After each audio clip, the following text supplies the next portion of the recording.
back to Jackson Squared. Today we're going to talk about multiplication of decimals. First of all, the number with the most digit will be written on top. Decimal points do not have to line up. Do not try to line up the decimal points.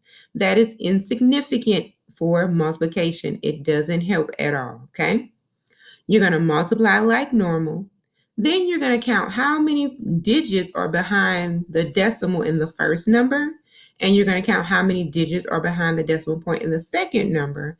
And then in your answer, you're going to take that sum, which you add them up. You're going to take that sum and you're going to move your decimal that many places and place it in your answer. So when you're counting in your answer, you start from the right.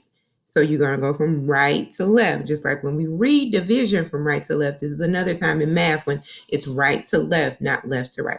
So you're going to count from right to left, how many decimal places. So let's look at the example below. Here it says 1 and 201 thousandths times 25 hundredths. The first thing we do is count the decimal places. So there's 1, 2, 3 digits behind the decimal here, 3 decimal places. Here, there's 1, 2 decimal places. So in our answer, we should have 5 decimal places. We multiply as normal. Remember, if there are 2 digits at the bottom, that means you should have 2 lines here to add up, okay? So we multiply times 5, get that answer. We multiply by 2, get that answer. And then we add these together. Our final product, the answer to a multiplication problem, is listed below or is below. We have to move 5 places from the right, 1, 2, 3, 4, 5, and that's where we put our decimal point, okay? So we're going to practice with some problems of our own. Grab your paper and your pencil, and let's jump in. So here we go. I just grabbed some problems and wrote them down, and we're going to start working. So let's zoom in on this first problem. So first, we want to look at our problem, and I know there are 2 digits here, so I should have 2 lines to add up. The number at the bottom dictates how many lines you're going to have to add up. Then we want to look at our decimal places. How many places behind the decimal? 1, 2, 3. So I'm going to put 3 decimal places, 3 DP, decimal places. How many here? 1, 2. 2 decimal places. So just like in our example, we're going to have 5 decimal places in our final product. So now we're going to multiply as normal. And I'm just going to use my highlighter so you know what row of answers goes with what number. So the first number is 5. I'm going to multiply. 5 times 0 is going to give me 0. 5 times 3 is going to give me 15. Carry my 1. 5 times 4 is going to give me 20 plus 1 is 21. Carry my 2. 5 times 1 is 5 plus 2, 6, 7. So that is my first row of answers. So then I go to my second digit and my second row of numbers. Remember that when you are, as you move in, you have to put placeholders. So since I'm not multiplying a digit in this place, I have to put a placeholder. A 0 goes here because now my first number should start here. It should kind of line up with that number. So I'm going to do again, 5 times 0 is going to give me 0. 5 times 3 is going to give me 15. Carry my 1. I use my same one from last time. 20 plus 1 is 21. Same 2 as last time. And that'll give me 7. So now I have my 2 rows. I'm going to add them up.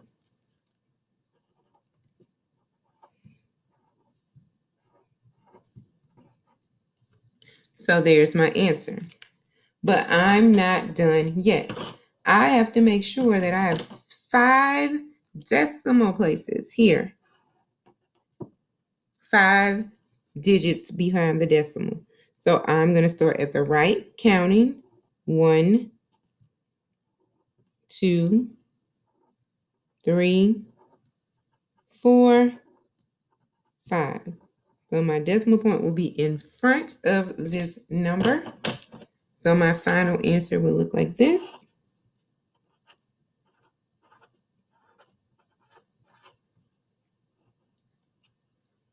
With 5 digits behind the decimal place or decimal points. 5 digits. That's pretty easy, right? Not too hard. Let's look at our next one. Again, we want to identify how many numbers are in our bottom row. So in my bottom row, I have 2 digits, 2 numbers. So that means I'm going to have 2 rows to add up. Please make sure you know 2 rows to add up. So then I'm going to go count my places. 1, 2. So do 2 decimal places, 2 DP. 1, 2, 2 decimal places.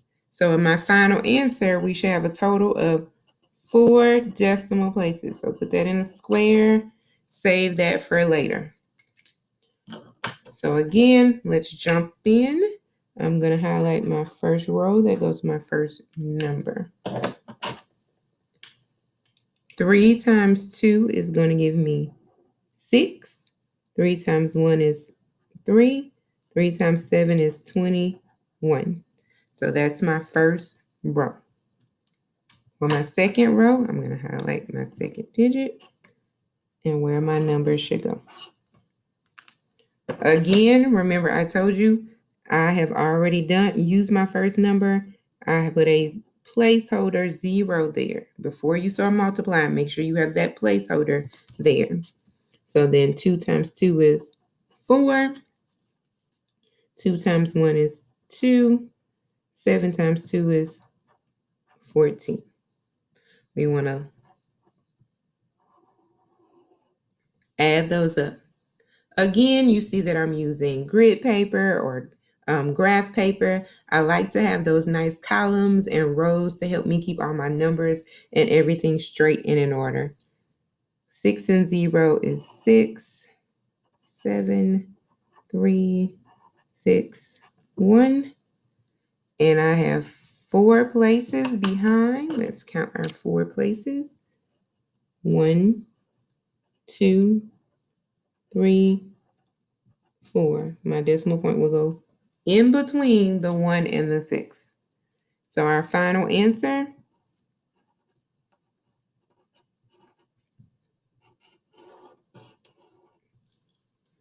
there's our final answer with our decimal 4 places behind or 4 digits behind our decimal point.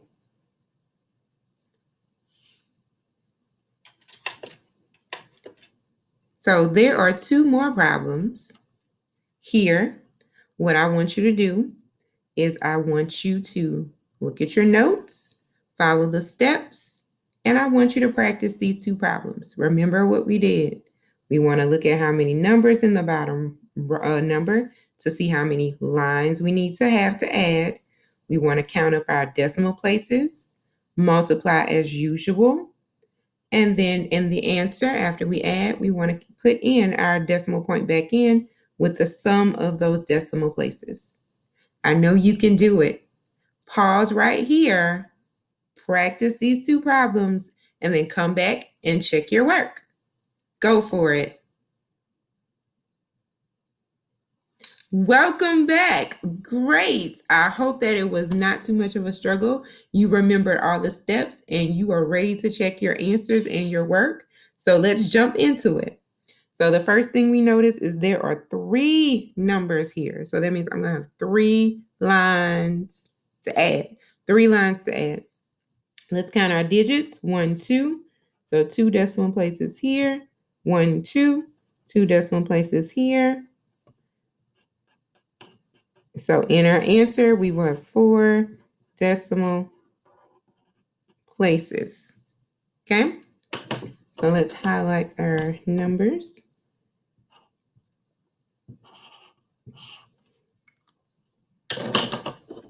So we're going to have our multiply by 8.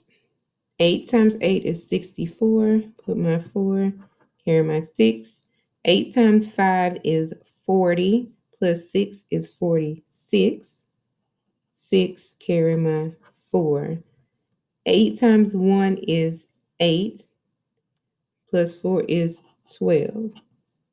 So that's our first row. Okay?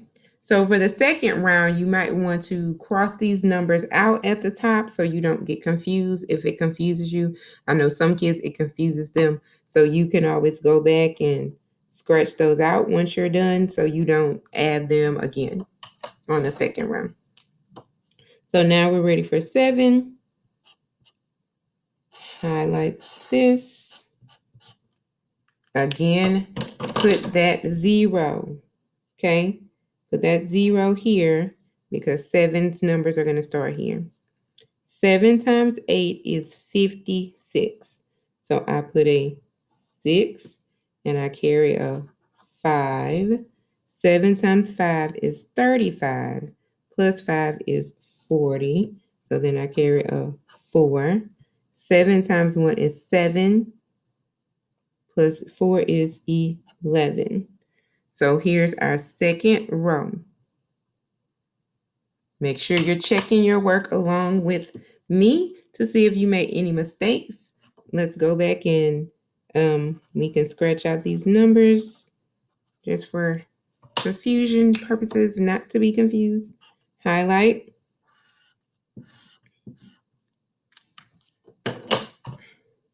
So now our number is way over here, right? So let's make sure we have a 0 here and a 0 here. Our first digit should start right here. It's lining up with that number. See how the lines on the paper is helping me keep everything in order? So I really, really like that I have these lines, right?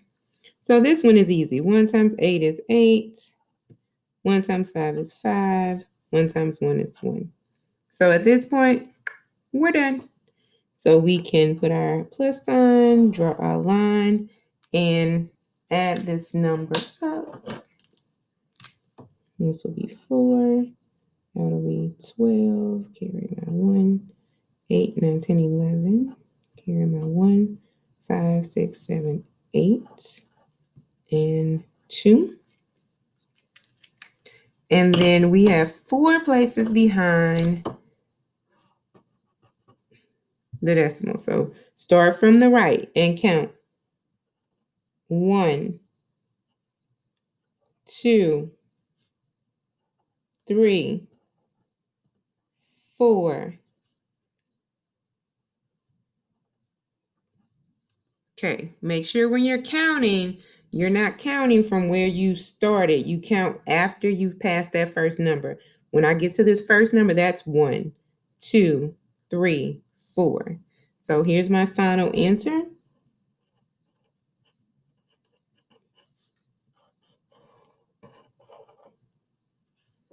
Did you get it? Did you get it? Did you get it? Did you get it right? I hope you guys got it right. I hope you had 3 lines. I hope you added them up correctly. I hope you counted your decimal places and you got the same answer I did.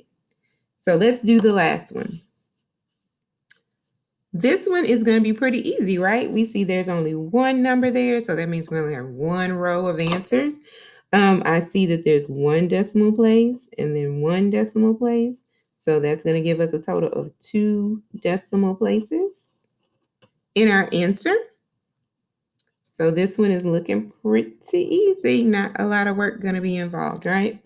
So even though we just have 1 row, I'm just going to highlight for fun for those who've been following along with the highlighting.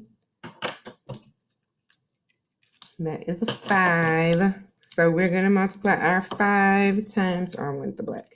We're going to multiply our 5 times 8. It's going to give us 40. Carry my 4. 5 times 0 is 0. Plus 4 is 4. And 5 times 2 is 10. So 1 row, that is it. Now we know we have 2 places behind the decimal.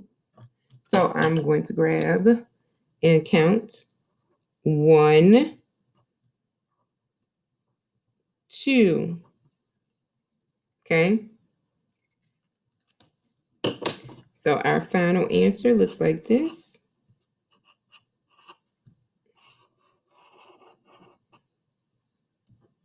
Did you get that one right?